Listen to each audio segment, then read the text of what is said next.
como cada jornada, entramos en una nueva edición de este debate, de este tiempo que tenemos de análisis de la actualidad en este último día de la semana, en este viernes 6 de mayo. Para hablar de los asuntos que hoy proponemos en la mesa, tenemos a Rafael Angulo. ¿Cómo está? Buenas noches. Muy buenas noches. El viajero Rafael Angulo. Efectivamente. Volando voy, volando vengo. Me están preguntando por ahí que si tenemos corresponsalía en Bruselas, que si tenemos ahí en el Parlamento. La podíamos abrir y yo me ofrezco voluntariamente a estar en Bruselas. Ha sido muy grato. Con Nacho lo hemos pasado muy bien esos días que hemos estado con él. Y ahí, bueno, el Parlamento, aquello es otra cosa. El Parlamento Europeo es otra cosa. Hay nivel, hay nivel. Con razón, mucha gente quiere ser europarlamentario. Yo voy a ver si me propongo por el Partido Animalista, que igual tenemos posibilidades de salir de europarlamentario. Y Chano Fernández, ¿cómo está? Buenas noches, bienvenido. Tampoco sería mal europarlamentario, fíjate. Chano. Sí. Yo ya estoy en mi tierra, Bueno. Mira, ahí tenemos en la entrevista Mi locus amenus. que emitimos el pasado miércoles. ¿Competiste con el Madrid? Hay que decirlo, sí, pero no, tuvo la buen verdad es que rendimiento. no, la verdad es que tenía mérito. El que me viera tenía mérito. Dime quién es que le invito a algo. Bueno, pues muchos antimadridistas como tú, seguramente. Pero fíjate, yo era antimadridista efectivamente hasta el miércoles. Tengo que reconocerlo. Yo era siempre del Atlético y del equipo que jugaba contra el Real Madrid. Pero esto que decía, me parece que era Saint-Exupéry, de que él todo lo que había aprendido de la vida lo había aprendido del fútbol. Creo que eso no fue fútbol, eso fue la vida. Es decir, no rendirte ante las adversidades, luchar hasta el último momento, el compañerismo, siendo suplente salir con las mismas ganas. Es una lección de vida. Tuve que rendirme, claro, mi hijo Currino, cuando le dije esto, casi llora, papá, esto no me lo has dicho en la vida, o sea que... Pero es verdad, ¿eh? Es decir, que esto es otra cosa, es otra cosa. Te veo pronto de blanco, Es Rafa, que te veo pronto de blanco. El Madrid es más que un club. El Madrid sí, es más que un club, yo creo. Madrid es una manera de enfocar determinadas cuestiones en ese ámbito deportivo y tal, y luego... la entrega, lo que significa el estadio, el Bernabéu, es otra cosa. Yo, que no soy un experto, pero me declaro admirador del Madrid, porque además es inexplicable que este equipo, año tras año, ocasión tras ocasión, haga lo que está haciendo, en los momentos peores. Efectivamente, el fútbol, como tú dices, lo señalas bien, el fútbol como la vida. Yo creo que el fútbol como es un fiel reflejo de la vida, así es. Como la vida. Yo podría estar aquí horas así, yo como madridista me estoy arreglando los oídos y estoy No, pero encantado, es interesante porque en este fútbol donde hay figuras, Messi, Cristiano Ronaldo y tal, llega un equipo, la figura Benzema, que es un tío discreto y prudente, llega un equipo donde son, me recuerda cuando Camerún llegó una vez, Chano, a ti que no te gusta tanto el fútbol, llegó una vez a semifinales, a los cuartos de final de una Copa del Mundo, y eran, no se sabía ni la edad que tenían los tíos, y le dijeron, bueno, ¿cuál es el mérito de que ustedes hayan llegado tan largo? Y dijo uno de los negritos, dijo, es que es imposible vencer a 11 hermanos. Bueno, no es lo mismo, ¿no? Pero lo del Madrid es que figuras no tiene. Pues el que más cobra ni fue, que es el Bale este. Sí, o sea, que tú fíjate, qué barbaridad. Cierto. Y en ese sentido sí que es una escuela de vida. Yo creo que tú que eres docente, y lo serás hasta que te mueras, es decir, esto es una asignatura de institutos y de colegios, es decir, utilizar el deporte para enseñar valores, porque probablemente se aprendan mejor jugando que no intentando enseñar. Pero sabes que ya se hace, ¿no? No lo sé. Sí, se hace, no solo en el ámbito educativo, sino yo creo que hay grandes iniciativas con equipos de base que se pueden llamar. Bueno, en Mérida hemos tenido alguna experiencia y conocimiento que creo que sí, en Mérida y en otros lugares de Extremadura, en muchos, ¿no? Equipos de infantiles, de alevines... Sí, y aquí hemos tenido al Imperio, pero yo me refiero en la escuela, fíjate, te lo digo como una asignatura. Bueno, nos estamos desviando, querido director. Totalmente. Yo que quería entrar también a preguntarle a Chano, porque él no ha estado tan lejos, aunque en horas no sé yo si se tarda más en ir a París o a Bruselas, como tú has estado, o a las Urdes, por carretera. Por carretera, poco más o menos que en avión. Sí. De verdad, Chano, es una vergüenza, ¿eh? 2 horas tardamos, 2 horas y pico, desde París hasta Baraja, joder, y 3 horas y media hasta llegar a Mérida. Claro. Bueno, le preguntaba a Chano precisamente porque se cumple este año el centenario de la visita del rey Alfonso XIII a las Urdes, ¿no? Y tú has escrito y tienes muy documentado sobre este tema, ¿verdad? Sí, algunos trabajos de investigación sobre la historia de la comarca, ¿no? que es lo que me ha permitido ahora rememorar y revivir, digamos, todo esto prestándole atención y colaborando, como es lógico, cada vez que me lo han pedido, con el Centro de Documentación de las Urdes, que está en Pino Franqueado, y también con algunos medios de comunicación, como ayer mismo, en los que me invitaron amablemente a un coloquio, una charla sobre la visita del rey, Alfonso XIII, hace 100 años ahora, en junio, y que tuvo una especial significación y una trascendencia importante en la comarca, sin duda. También no exenta de polémica y de controversia. Pero tuvo a nivel, digamos, de publicidad, de fotografía de una realidad tremenda, pero no de actuación, porque al final se quedó eso en nada, creo. No, hubo algunas actuaciones significativas, la creación de lo que se llamaba entonces el Real Patronato de las Urdes, que es una iniciativa gubernamental impulsada por el rey en aquel caso, y la que hizo que se implicara el Ministerio de la Gobernación, el de Educación, de Instrucción Pública, etcétera, y en el que participaban gente en aquel momento muy importantes en el ámbito de la sanidad, por ejemplo, Marañón y otros médicos, iniciativas pedagógicas, educativas, con la creación de alrededor de entre 15 y 20 escuelas en la comarca, que entonces no había, digamos. Tuvo algún impacto. Resultado. Pero sin embargo Buñuel sí lo criticó. Tuvo ¿no? algún resultado, pero evidentemente no el resultado que se esperaba, sobre todo porque las Urdes han tenido mala suerte a lo largo de la historia, y no es solo una historia del siglo XX o del XIX, es una historia que se remonta, digamos, desde la Edad Media en adelante, que es la intervención de las élites del exterior en las Urdes, con una visión muy tradicional que se atribuye al despotismo ilustrado, es decir, todo para los urdanos, pero sin los urdanos. Ese ha sido un gran defecto de la política en nuestro país, digo, desde el despotismo en adelante, y en las Urdes eso ha sido especialmente sangrante, ¿no? Porque se han puesto iniciativas que tarde o temprano han fracasado, porque no tenían ni la urdimbre, ni la imbricación, ni el apoyo, en definitiva, de la propia sociedad urdana. No lo tuvieron y no tuvieron la implicación necesaria. Estas iniciativas podríamos calificarlas en un lenguaje coloquial muy desde arriba, muy poco desde la base, las del rey, aunque, insisto, hubo un gran desembolso en la creación de escuelas, una enorme iniciativa que es crear una carretera que atravesaba las Urdes y que atraviesa del sur al norte, desde Pino Franqueado hasta Las Mestas, que luego será la carretera que comunicará años después Extremadura con Salamanca, a través de las Batuecas, por ejemplo. Pero todo eso tú lo ves, y efectivamente 10 años después Buñuel va con su cámara y con su planteamiento de documental, película, etcétera, y sigue revelando que aquello no estaba solucionado, ni mucho menos. Es difícil solucionar. El problema urdano, la cuestión urdana, es un poco la metáfora, la síntesis del problema de este país, que ha sido un país con enormes dificultades para el desarrollo durante toda la historia, especialmente en el siglo XIX y en el XX, con unas zonas muy rurales, con poca industria, con pocas infraestructuras, etcétera, etcétera, ¿no? Pues digamos que las Urdes era justamente el modelo de España en pequeñito, en pequeñito. Y esa, la importancia de la visita del rey, que luego, como bien sabéis, ha tenido repeticiones a lo largo de la historia. Franco las visitó en 1954, atención. La República prestó una especial atención también en los apenas 5 años que duró y no daba para más.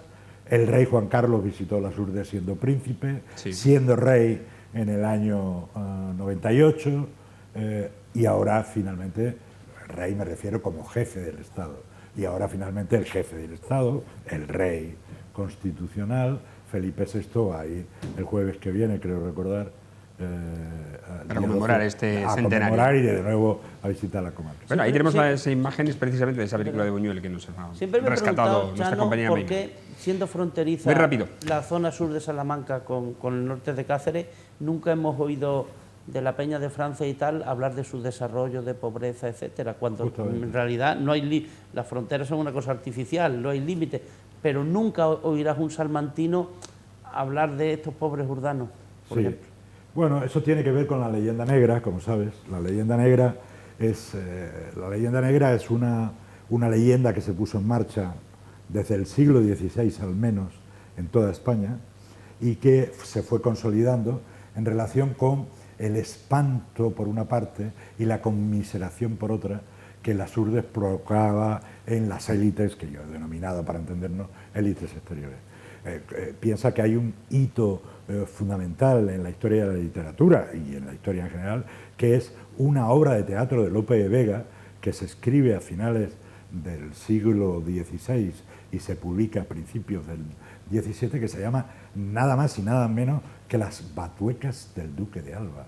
Batuecas en el sentido integrador y extensivo a las Urdes, porque durante años las Urdes han sido las Batuecas son las Urdes, aunque geográficamente están perfectamente delimitadas y tienen alguna composición desde el punto de vista de la naturaleza y del terreno con características relativamente distintas. Pero ya Lope de Vega, Las Batuecas del Duque de Alba, donde, entre otras cosas, afirmaba desde el punto de vista literario, teatral, que los batuecos, los urdanos, ladraban como perros. Es decir, ese era, digamos, uno de los ejes argumentales. Pero al tiempo era la Arcadia feliz, el paraíso donde los godos que habían perdido en la historia de España frente a la invasión musulmana se habían refugiado y habían estado allí aislados durante tiempo. Luego se ha achacado en el siglo XIX que eran bandidos, judíos, refugiados, es decir, una mitología, una fantasía de leyenda negra que ha ido poco a poco ennegreciendo la realidad de las Urdes, que, como tú señalas, no era más complicada, como deduzco de tu afirmación, no tenía por qué ser más complicada que otras zonas de montaña, las Alpujarras, zonas de Asturias, de los Pirineos, Salamanca, de la sierra, la llamada hoy Sierra Pobre de Madrid, que no lo es ya, pero que lo fue durante siglos también. No tendría por qué ser más distinta, ¿verdad? Sin embargo, las Urdes ha producido una cantidad de literatura, de documentación, de cine. La película de Buñuel es definitiva en este ámbito, ¿no? Y que ahora se está proyectando, como están viendo los telespectadores del programa, ¿no? Bueno, ha sido fantástico. La verdad que es una aventura, un viaje maravilloso el que nos ha hecho en muy pocos minutos recorrer hoy Chano con este centenario que se cumple el próximo mes de la visita del rey Alfonso XIII a las Urdes. Y esa es la película de Buñuel que retrató y que pasó a la historia y que dio fama, yo iba a decir nacional, mundial, a las Urdes, ¿no? Por el estado en el que se encontraba. Fama mundial. Totalmente, sí. Sí. Es que fue reconocida en toda Europa, fue reconocida en Estados Unidos con el paso del tiempo, porque Buñuel rueda el documental en 1933. Bueno, vamos a otras cuestiones. Bueno, esto que estábamos viendo, esto que estábamos viendo no era la película de Buñuel, sino es el reportaje de la propia visita del rey, que se hace un reportaje también de 10-12 minutos con un camarógrafo que iba acompañando al rey. Y no es la película, sino el reportaje de la visita. El reportaje donde se ven algunos personajes, si no veo mal, estaba ahí Marañón, que acompañó al rey en 1922. Bueno, vamos a otras cuestiones, decía, de política, porque el Pleno de la Asamblea de Extremadura ha rechazado una propuesta de impulso a través de la cual el PP instaba a la Junta a acordar la exención transitoria del pago de todas las tasas autonómicas a agricultores, transportistas y ganaderos hasta el fin de la crisis energética. La propuesta ha sido rechazada con el voto en contra del PSOE y a favor del Partido Popular y Ciudadanos, mientras que Unidas por Extremadura se ha abstenido. El rechazo socialista a la iniciativa se ha basado en que ya existe un plan nacional de ayudas directas directas y de bajada, dice, selectiva de impuestos aplicado por el Gobierno central para afrontar las consecuencias de la guerra de Ucrania. Mientras, en defensa de la iniciativa de su grupo, el PP ha advertido de que España vive con una inflación de máximos históricos que supone el impuesto de los pobres y que repercute en mayor medida en Extremadura, por lo que ha considerado que es urgente ayudar a las familias y las empresas reduciendo el impacto del incremento de los precios con medidas selectivas y temporales. Rafa, ¿tú qué opinas de la política, de esta política? Siempre he pensado, yo supongo que dentro de unos años igual, si Dios me da vida y salud, Guillermo Fernández Vara me lo explica, ¿no? Es decir, ¿qué necesidad tiene Guillermo, a quien tengo por una persona digna y estimo, de seguir las directrices de su partido en Madrid, ¿no? Aquí tienen una tesitura muy complicada, Chano, es decir, yo no voy a hacer el simplismo de bajada de impuestos o subida de impuestos, porque eso es obvio que es demasiado elemental. Pero claro, darte argumentos nacionales para defender un tema extremeño, cuando somos la comunidad que en paro, en nivel de vida, tú bien lo sabes, es ardua ese trabajo. Yo muchas veces he pensado, ¿por qué no? Que eso Ibarra lo hizo, dar un toque diferencial al PSOE extremeño respecto al PSOE de Madrid. Y era Felipe González, que estamos hablando de situaciones políticamente distintas. Felipe González fue un político digno, es que lo que tenemos ahora, el Pedro Sánchez va a dejar. Entonces,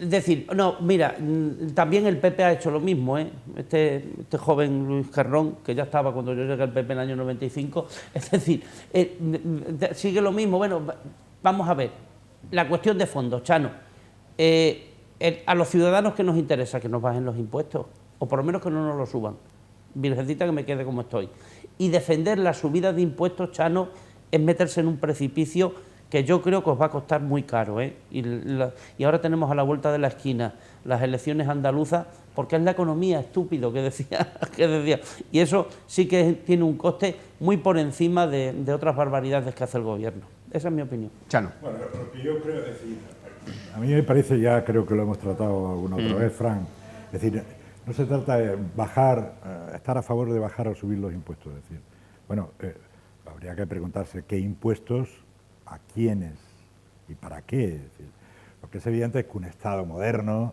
y España y Extremadura, con un sistema como el que tenemos, un sistema de autonomías y Estado central, etcétera, necesitamos tener los recursos suficientes para hacer frente a la sanidad, que contar de las necesidades de la sanidad que hemos vivido y que seguimos viviendo, como sabrán nuestros telespectadores en relación con la pandemia, ¿no? Las crecientes necesidades de atención sanitaria, con cada vez más demanda en educación, en infraestructura, hemos comentado.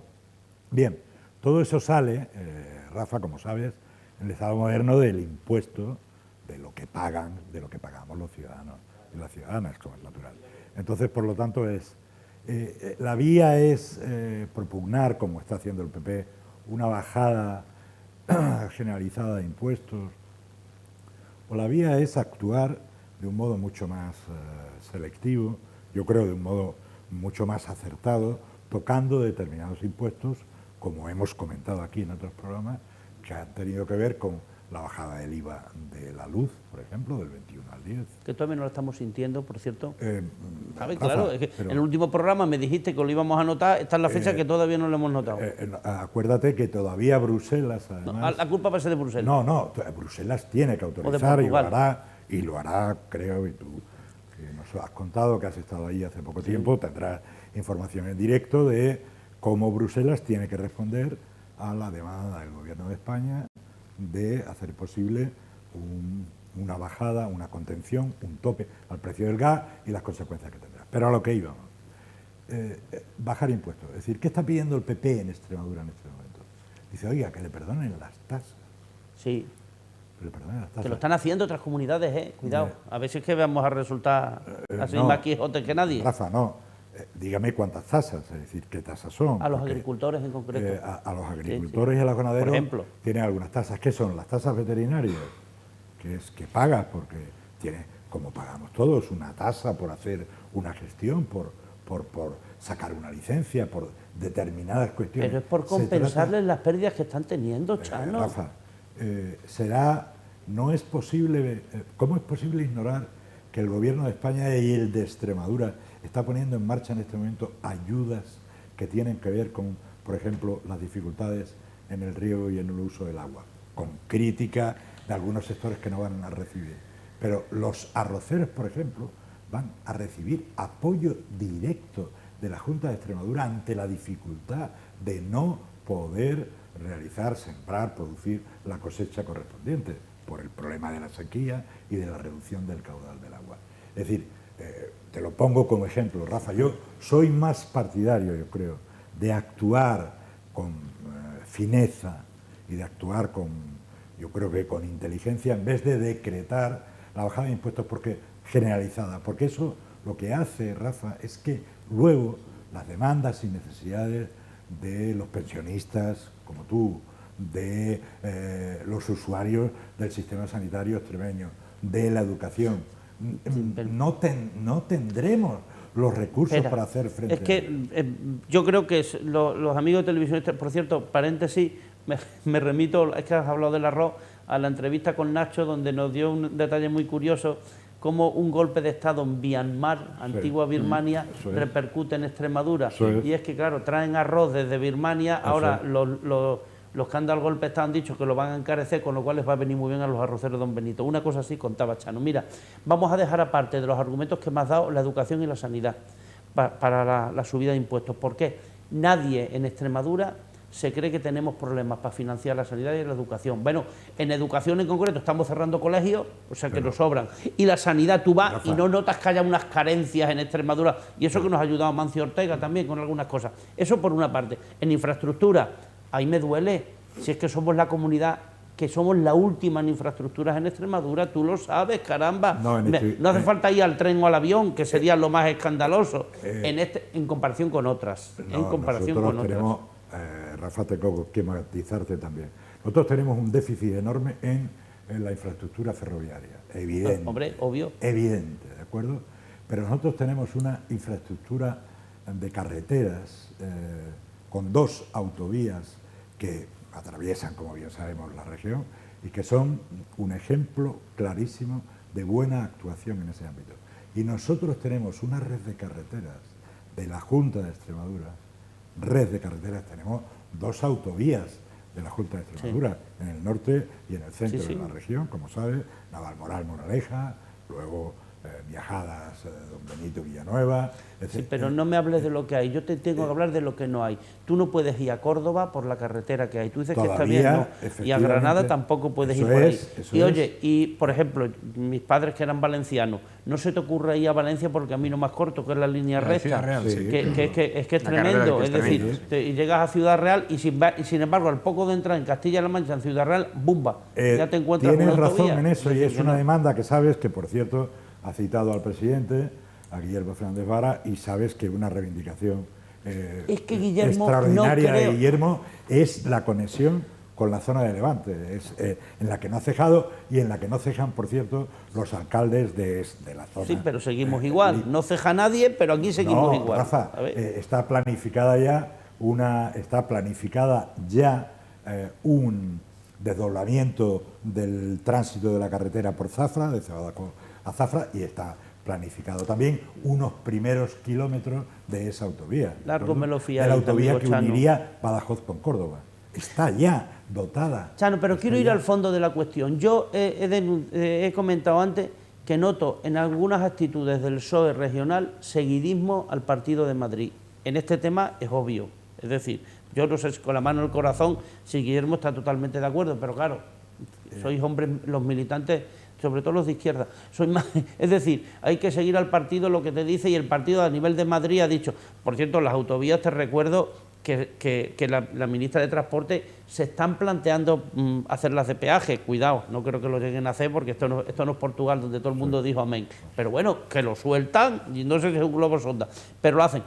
Pero en el fondo una vez uno dice, oye, no tengas tanto seguidismo de Madrid o de Ferraz, si quieres que te...